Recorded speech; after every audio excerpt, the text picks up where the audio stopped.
Okay, good evening friends. છેલ્લા બે દાખલા મસ્ત દાખલા. આ 5 દાખલા ભૂલથી પણ છોડવાના નથી. ધ્યાન આપો. જયની અને આન્યા 3:2 ના પ્રમાણમાં, એટલે આપણું નફા નુકસાનનું પ્રમાણ કેટલું હતું?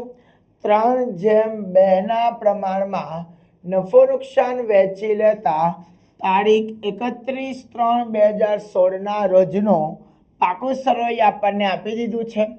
જયની છે 70,000, આન્યા છે 56,000, ટોટલ મૂડી 126. સામાન્ય અનામત આપી દીધું છે, રોકાણ અનામત આપી દીધું છે. આ આપણને એકત્રિત નફો આપી દીધો, જે આપણે ભાગીદારો વચ્ચે વેચીશું. કારીગર નફા ભાગ ભંડોળ આ દેવું છે, જે આપણે ક્યાં દર્શાવીશું? પાકા સરવૈયામાં મૂડી દેવા તરીકે દર્શાવીશું. લેણદારો આપી દીધા છે. મકાન છે, યંત્રો છે, રોકાણ દેવાદાર અને બેંક સલાખ આપી દીધી છે.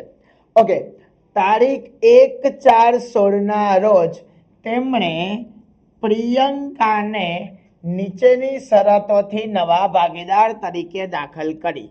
નંબર 1 શું કહે છે? પ્રિયંકા પાઘડી પેટે 14,000 રોકડમાં લાવશે. બીજો હવાલો, જયની અને આન્યા નવી પેઢીમાં કુલ મૂડીના 20% જેટલી મૂડી, શું કહે છે? કુલ મૂડીના 20% જેટલી મૂડી પ્રિયંકા લાવશે. એડજસ્ટમેન્ટ નંબર 3, નફા નુકસાનનું નવું પ્રમાણ કેટલું આપ્યું છે? 2:2:1. ગાલખાદ અનામતની હવે જોગવાઈની જરૂર નથી. એટલે એવું કીધું કે બધા જ દેવાદારો શું આપેલા છે? સદ્ધર આપ્યા છે. યંત્રોની કિંમતમાં 10% ઘટાડો કરવાનો છે. મકાનની બજાર કિંમત 70,000 છે. રોકાણોની બજાર કિંમત 68,950 છે. જયની અને આન્યા નવી પેઢીમાં તેમની બંનેની કુલ મૂડી તેમના સંબંધિત નવા નફા નુકસાનના પ્રમાણમાં રાખશે. જરૂરી હવાલા બેંક ખાતા દ્વારા કરવા. એટલે એમની જે પણ મૂડી હશે કયા પ્રમાણમાં રહેશે? નવા નફા નુકસાનના પ્રમાણમાં રહેશે. અને જો તફાવત આવશે તે આપણે ક્યાં લઈ જવાનો છે? બેંક ખાતે લઈ જવાનો છે. ચાલો તો શરૂઆત કરીએ. પહેલો હવાલો, પ્રિયંકા પાઘડી પેટે 14,000 રોકડમાં લાવશે. ચાલો પહેલો હવાલો, તો ધંધામાં રોકડ આવે, આમ નોંધ થાય રોકડ ઓબ્લિક બેંક ખાતે ઉધાર.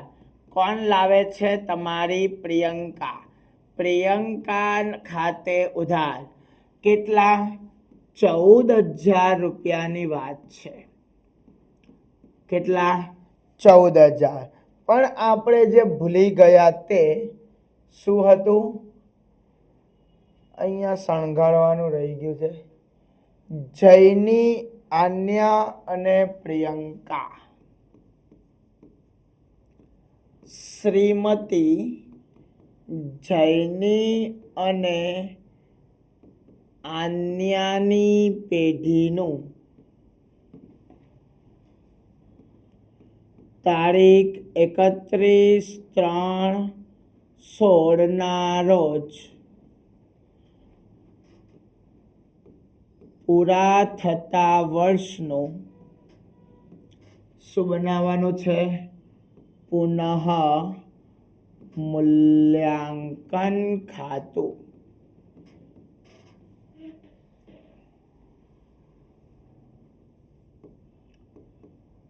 ઉધાર અને અહીંયા શું આવશે?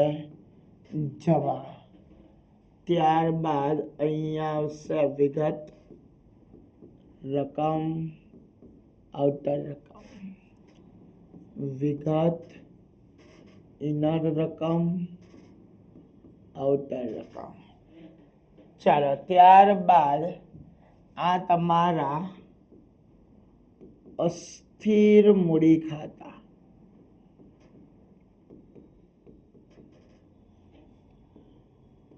ઉધાર, વિગત, જયની, આન્યા અને પ્રિયંકા.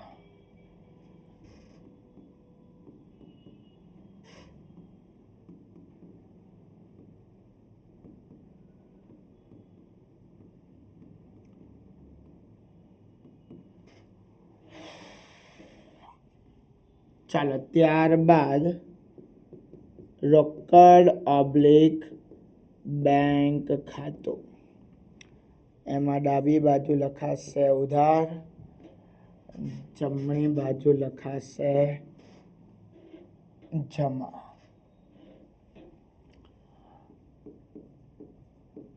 શ્રીમતી પ્રિયંકાના પ્રવેશ બાદનું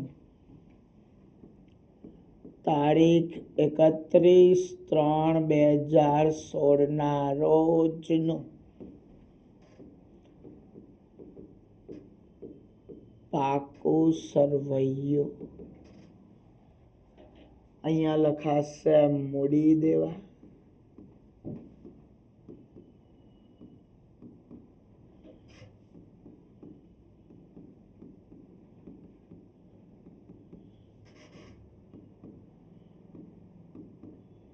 મિલકત લેણા રકમ. ઓકે, ચાલો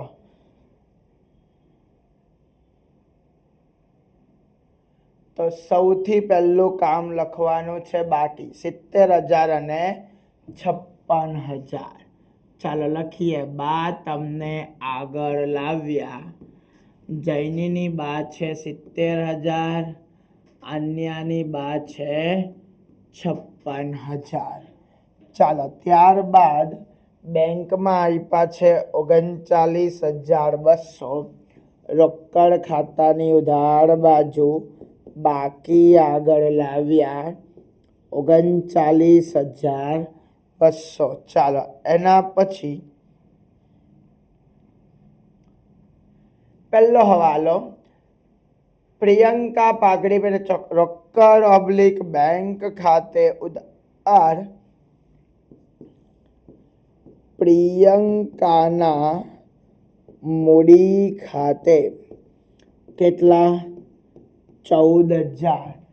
પ્રિયંકાના મૂડી ખાતાની જમા બાજુ વિગતમાં વિરોધી ખાતું પ્રિયંકાના મૂડી ખાતે કેટલા આવશે?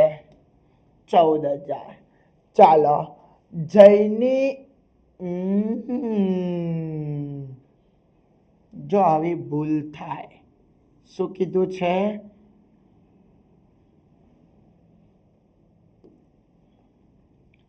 પ્રિયંકા પાઘડી પેટે રોકડમાં લાવશે, મૂડીની વાત નથી કરી, તો આ આપણે ખોટું કર્યું.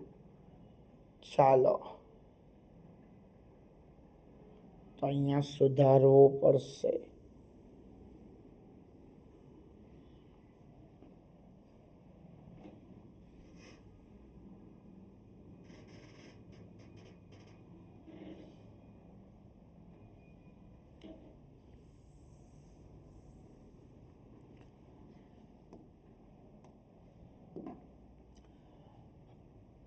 તમને શું થશે?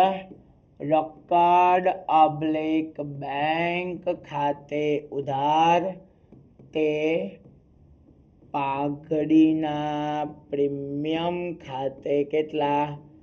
14,000.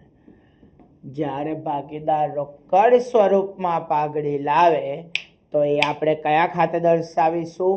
પાઘડીના પ્રીમિયમ ખાતે. ઓકે, હવે આ પાઘડી ધંધામાં આવે, આમ નોંધ થાય પાઘડીના પ્રીમિયમ ખાતે ઉધાર તે જૂના ભાગીદારો ખાતે. જૂના ભાગીદારો કોણ છે? જૈનીના મૂડી ખાતે,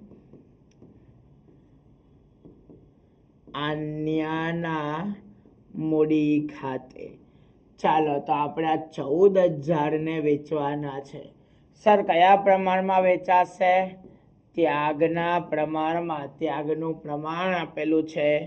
શું સૂત્ર આવે? જૂનો ભાગ માઇનસ નવો ભાગ.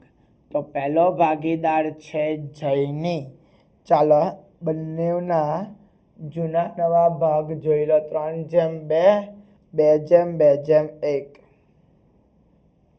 તો અહીંયા આવશે 3/2, આ આવશે 2/2/1.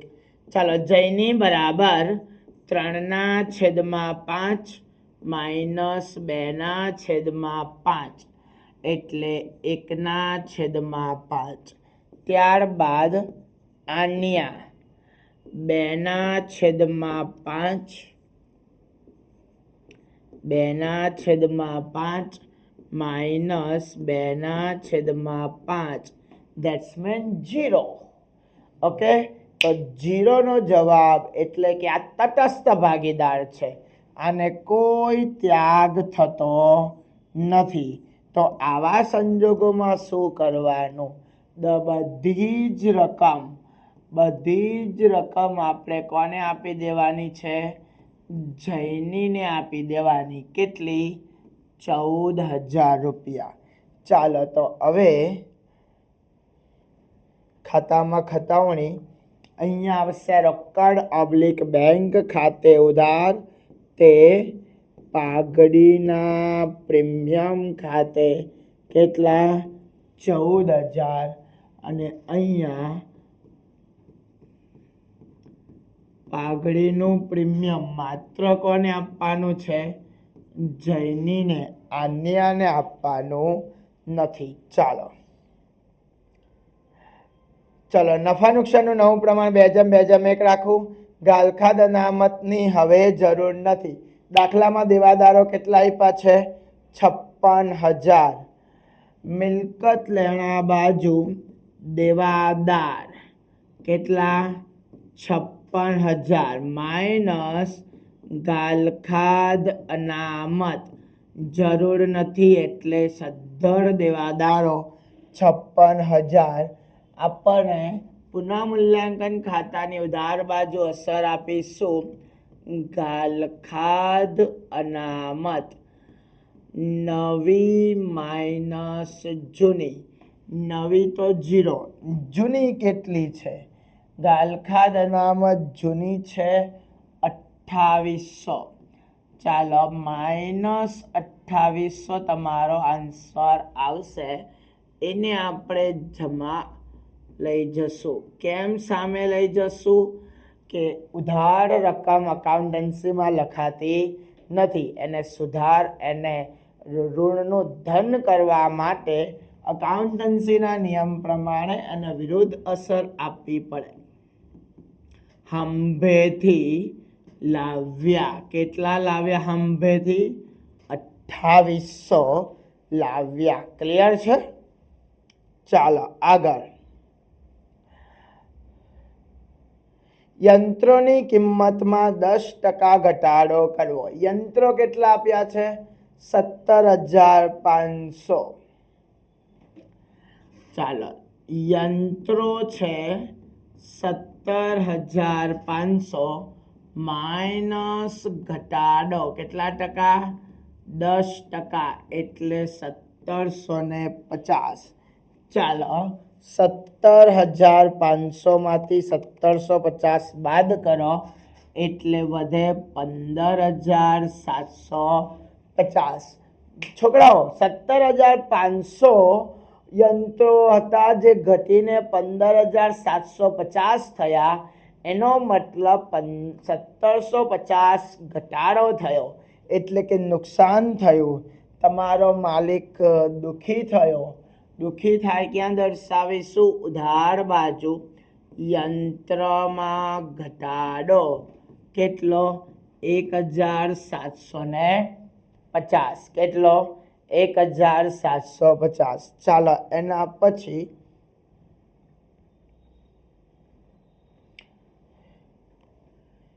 મકાનની બજાર કિંમત 70,000 છે. હવે જૂનું મકાન કેટલું છે? 42,000. તો અહીંયા આપણે લખવાનું મકાન 70,000. ભાઈ જૂનું કેટલું હતું? 42,000 વધીને કેટલું થઈ ગયું? 70,000. તો 28,000 નો વધારો થયો. વધારો થયો, તમારો માલિક દુખી થાય, સુખી થાય. લખવાનું મકાનમાં વધારો. કેટલો વધારો થયો? 28,000 નો વધારો થયો. ચાલો એના પછી રોકાણોની બજાર કિંમત 68,950 છે. તો પહેલા તો આંખ બંધ કરીને રોકાણો અહીંયા લખી દેવું. રોકાણો કેટલા છે? 68,950. હવે આપણા જૂના રોકાણો કેટલા છે?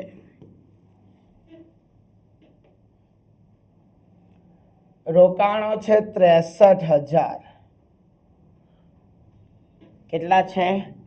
63,000. તો અહીંયા લખીશું રોકાણો 63,000 માઇનસ સામે આપણને અનામત આપ્યું હશે. જુઓ કેટલું છે અનામત? રોકાણ અનામત 4,200 આપ્યું છે. તો એ બાદ કરીએ એટલે આપણને ચોખ્ખા રોકાણો મળે. તો 63,000 માંથી 4,200 બાદ કરો, 58,800 માઇનસ નવી બજાર કિંમત કેટલી રાખી આપણે? 68,950. 58,800 ના રોકાણો વધીને કેટલા થઈ ગયા? 68,950. 68,950 એટલે 10,150 નો વધારો થયો. આ 10,150 નવી પેઢીમાં આવ્યા. બરાબર. તો કોના કહેવાય? જૂના ભાગીદારોના. તો જૂના ભાગીદારો વચ્ચે વેચાશે 10,150. એને કહેવાય નવું રોકાણ અનામત. કેટલા વેચાશે? 10,150. કયા પ્રમાણમાં વેચાશે? 3:2 માં. 10,150 ગુણ્યા 3 ભાગ્યા 5 તો આવશે 6,090 અને 4,060. ક્લિયર છે? સોરી. ચાલો રોકાણોની બજાર કિંમત. હવે મસ્ત હવાલો ધ્યાન આપો. જૈની અને આન્યા નવી પેઢીમાં તેમની બંનેની કુલ મૂડી તેમના સંબંધિત નવા નફા નુકસાનના પ્રમાણમાં રાખશે. નવું નફા નુકસાનનું પ્રમાણ એટલે આ 2:2:1. તેમ બંનેની મૂડી નવા નફા નુકસાનના પ્રમાણમાં રાખશે. જરૂરી હવાલા. શું કહે છે? જરૂરી હવાલા ક્યાં લઈ જવાની વાત છે? બેંક ખાતે લઈ જવાના છે. તો આ માટે આપણે શું કરશું? આ હવાલો છેલ્લે રાખીશું. જો શું કીધું? જૈનીને આન્યા નવી પેઢીમાં એમની જે પણ મૂડી નક્કી થાય એ આપણે 2:2:1 ના પ્રમાણમાં રાખવાના છે. અને તફાવતનો હવાલો ક્યાં નાખવાનો છે? બેંક ખાતે. તો સૌથી પહેલા હવે કામ કરીશું જૂનું બંધ કરવાનું. તો સામાન્ય અનામત 8,400. 3/5. સામાન્ય અનામત 8,400. ચાલો લખી નાખો. સામાન્ય અનામત આવશે 5,040 અને 3,360. ઓકે. ચાલો એના પછી રોકાણ અનામત આવી ગયું. કારીગર નફા ભાગ ભંડોળ ભવિષ્યના ખર્ચ માટે હોય તો એ આપણું દેવું કહેવાય. ક્યાં દર્શાવાશે? કારીગર નફા ભાગ ભંડોળ 31,500.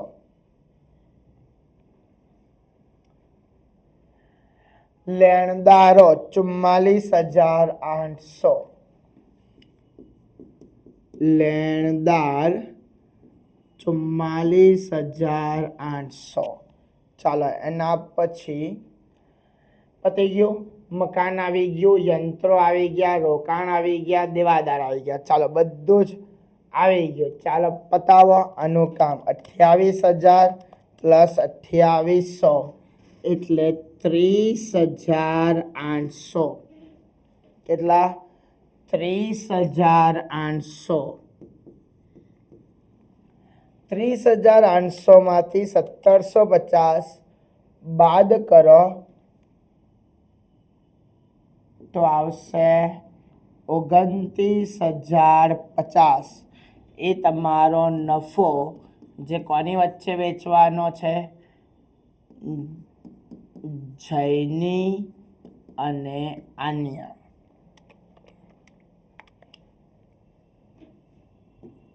$17,430 અને 11,620. આપણે 3/2 માં વેચો. ચાલો 17,430 પુનઃ મૂલ્યાંકન ખાતે કેટલા હતા? 17,430. 17,430 અને 11,620.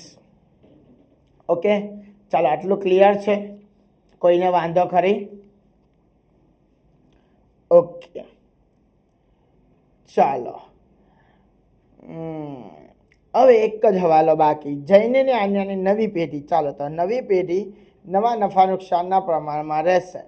ચાલો તો સરવાળો કરીએ એટલે ખબર પડે. 56,000, 4,060, 3,360, 11,620 એટલે આનો સરવાળો આવ્યો 75,040. 75,040 એટલે તફાવત પણ 75,040 આવશે, પણ અત્યારે કઈ નહીં.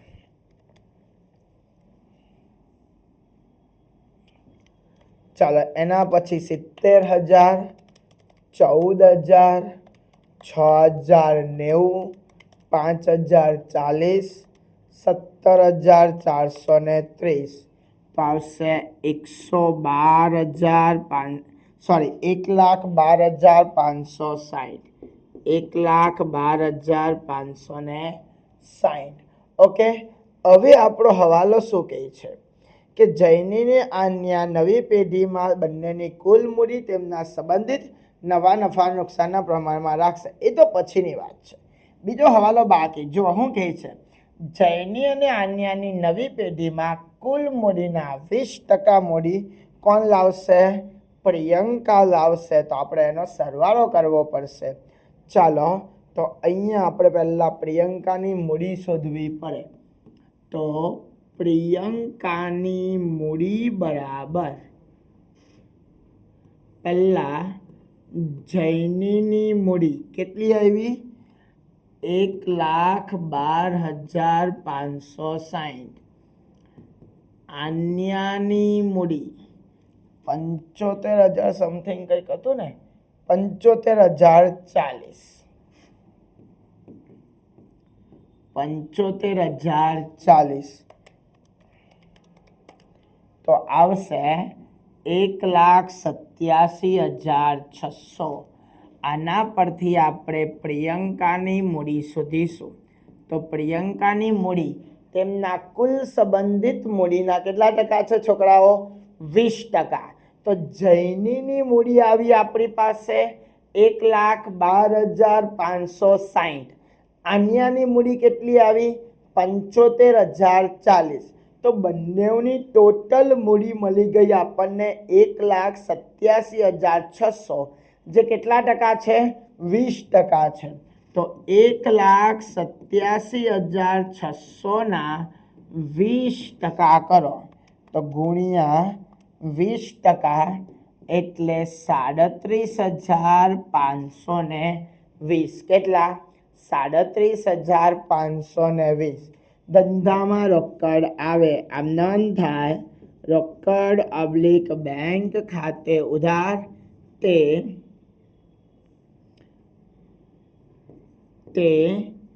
પ્રિયંકાના મૂડી ખાતે. કેટલા? 37,520. અહીંયા લખાશે પ્રિયંકાના મૂડી ખાતે 37,520 અને અહીંયા આપણે લખીશું રોકડ ઓબ્લિક બેંક ખાતે 37,520. 37,520. 37,520. તફાવત આવ્યો 37,520, 75,040 અને 1,12,560. આ તમારી છેવટની બાકી આવી. બાકી આગળ લઈ ગયા. ઓકે.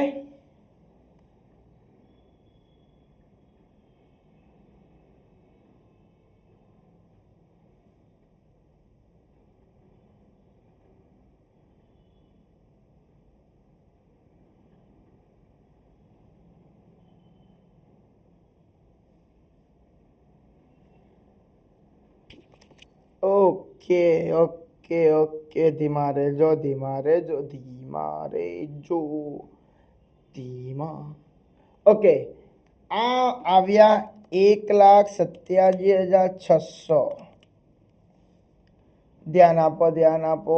આવું મેં 2 વખત સમજાયું પણ ઉતાવળ થઈ ગઈ. જૈની અને આન્યા નવી પેટીમાં તેમની બંનેની કુલ મૂડી. તો બંનેની કુલ મૂડી તેમના સંબંધિત નવા નફા નુકસાનના પ્રમાણમાં રાખવાના છે. તો તેમની બંનેની કુલ મૂડી કેટલી આવી ગઈ? 1,87,600. આ કયા પ્રમાણમાં રહેશે? નફા નુકસાનના નવા પ્રમાણમાં. એટલે 2:2:1. આ 1,87,600 આ જૈનીનો 2, આન્યાનો 2.